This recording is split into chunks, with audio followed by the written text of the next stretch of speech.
Haroiko no Kitiape, no Peyompe, Katima no Kaore, Pandaya, Kakokanua Hia e Apia. Estou muito feliz de gravar esse vídeo para vocês. E eu sou o índio, pastor Marcelo Pedro, e queria deixar essa mensagem para vocês aqui nesse texto, que está em Filipenses, capítulo 3, versículo de 12 a 14, que diz assim: não que eu o tenha já recebido, ou tenha já obtido a perfeição, mas prossigo para conquistar aquilo para o que também fui conquistado por Cristo Jesus. Irmãos, quanto a mim, não julgo havê-lo alcançado, mas uma coisa faço, esquecendo-me das coisas que para trás ficam e avançando para as que diante de mim estão, prossigo para conquistar, prossigo para o prêmio, para o alvo da soberana vocação de Deus em Cristo Jesus. Queria conversar um pouquinho com vocês sobre esse texto e lembrar que quem disse isso foi o apóstolo Paulo. E ele disse: uma coisa eu faço. Uma coisa. Vamos pensar um pouquinho, irmãos. O homem está dizendo que só tem uma coisa na sua vida que o consome. Uma única coisa que o absorve, um desejo para o qual ele dirige todas as suas energias. Uma coisa eu faço. Vamos pensar um pouquinho. Gente, o camarada que disse isso foi Paulo, o apóstolo, o maior teólogo da história, o mestre da história do cristianismo de todos os tempos. O homem que recebeu a revelação da própria boca do Senhor Jesus Cristo. O homem que compreendeu mais a respeito da obra de Cristo, com certeza, muito mais do que eu, ou você, ou de qualquer outra pessoa. O homem que conhecia todas as nuances da teologia, todos os detalhes, todas as complexidades, as questões difíceis.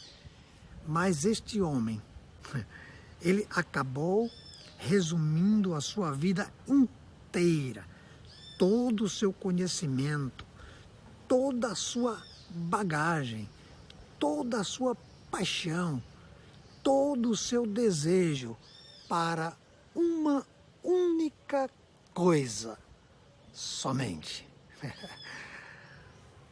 Ou seja, o que ele está dizendo para nós é que no meio de tudo que existe nas páginas das Escrituras, todas as facetas da teologia, há uma única coisa para o qual ele, Paulo, direciona toda a sua atenção, todo o seu coração. E ele diz que nós devemos fazer o mesmo. Você tem que fazer o mesmo.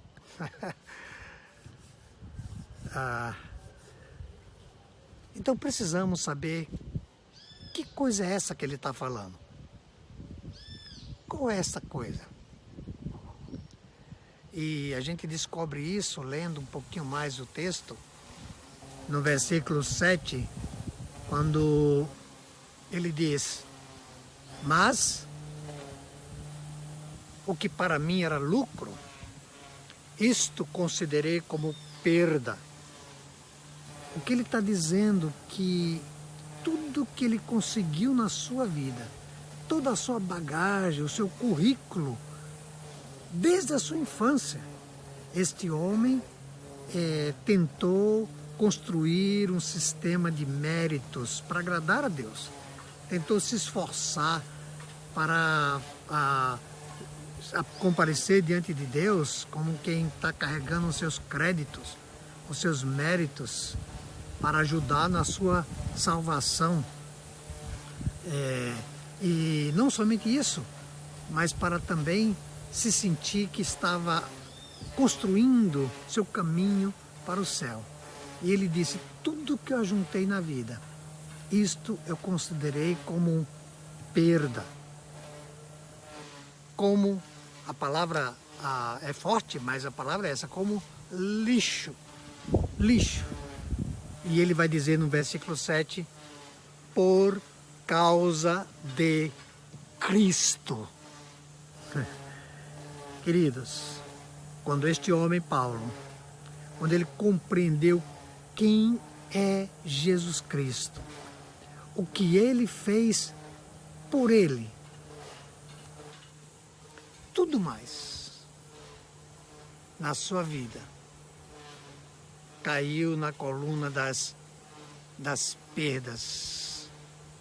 Quando ele viu a beleza do Senhor Jesus Cristo, quando ele compreendeu quem era Jesus, o que ele fez por ele, toda a sua lista de vantagens se tornaram perdas, passaram para a coluna das perdas.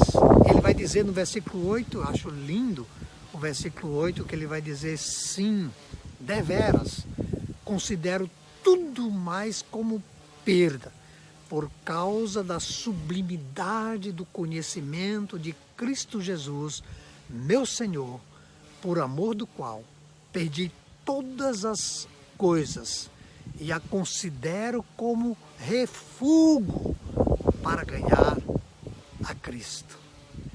A palavra refúgio é uma palavra forte, é como se dissesse uma coisa desprezível, lixo. O que ele está dizendo para nós é que quando ele conheceu a Cristo, Cristo teve tanto valor para ele, sobrepujou de tal forma todas as outras coisas da sua vida, de maneira que tudo mais da sua vida passaram para a coluna das perdas. Sabe, queridos, eu fico pensando em nós. A gente dá tanto valor a tantas coisas, celular de última geração, né? Lixo, diante da presença de Cristo, diante do que Ele é. Televisão, rede social, política, seus direitos, meus direitos. Lixo, simplesmente lixo. E ele vai dizer para nós que quando ele ganhou a Cristo, ele encontrou nele justiça, porque ele era um pecador. Ele merecia receber sobre ele o castigo de Deus, a justiça de Deus, derramada sobre ele. Mas ao invés de ser lançado sobre ele o descarregamento da ira de Deus, foi colocado na pessoa do seu Filho, Jesus Cristo. Ele encontrou um relacionamento com Jesus, um relacionamento pessoal, íntimo. Ele encontrou poder, o poder da ressurreição, uma motivação, uma determinação no seu coração para viver, para servir. Ele encontrou comunhão com o seu Salvador. No seu sofrimento, nas suas dores, ele tem um parceiro ao seu lado de comunhão. E ele encontrou também uma razão pelo qual poderia viver e uma razão pela qual poderia morrer. Cristo. Que coisa bonita, irmãos. Como é bonito. A gente olha para essa história e a gente fica pensando, puxa, esse cara chegou lá. Ele está realizado, ele está tomado por esse desejo, está satisfeito com essa vida cristã que ele tem, centralizada em Cristo. Mas sabe o que ele vai dizer? Não cheguei lá ainda. Ele vai dizer, não que eu já tenha alcançado, ou tenha já obtido a perfeição. Ele vai dizer, não. Pergunto, peraí, Paulo, com tudo isso que você tem, você ainda não se sente completo? Você ainda não chegou lá? Ainda não tem tudo? Você ainda não é aquilo que você gostaria de ser, queria ser. Sabe o que ele vai dizer para nós? Não, ainda não cheguei lá. Mas ele vai dizer, mas estou prosseguindo. Eu estou perseguindo alguma coisa. Que coisa é essa que você está querendo ainda, Paulo?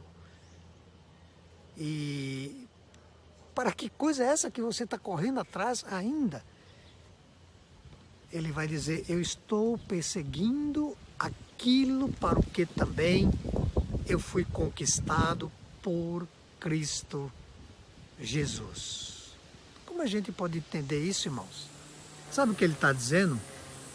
Que o alvo que ele persegue na sua vida é o mesmo alvo que Deus tinha em mente quando veio atrás dele. O mesmo alvo. E que alvo é esse? Que é o mesmo alvo para nós também. A gente vai achar essa resposta em Romanos 8, 29, quando Deus diz, porquanto os que de antemão conheceu, também os predestinou para serem conforme a imagem do seu Filho Jesus. Este foi o alvo de Deus para a vida de Paulo. Esse também é o alvo de Deus para a sua vida, para a minha vida também. E que alvo é esse? Me tornar semelhante a seu Filho Jesus Cristo. Queridos irmãos, precisamos perceber a preciosidade de Cristo Jesus na nossa vida. Como precisamos estar encantados por Ele, apaixonados por Ele. Ele é o nosso tesouro precioso. Ele deve ser o alvo da nossa vida, aquilo para o qual devemos perseguir, ser iguais a Cristo, ser como Ele. E Ele vai dizer, para o alvo, para o prêmio, eu tenho alvo na minha vida. E quando eu morrer, eu tenho um prêmio. Cristo é o meu prêmio. Ele é meu alvo aqui. E Ele também será meu prêmio quando eu chegar lá no céu. Que Deus abençoe a todos vocês. Tenham um dia excelente de comunhão. Sempre pensando e sempre voltando o seu coração à pessoa de Cristo, que é o alvo da nossa vida. Deus bendice a caixa no que tinha pé, padene de pacuaca, o aminari Jesus Cristo e pitananacô. Amém.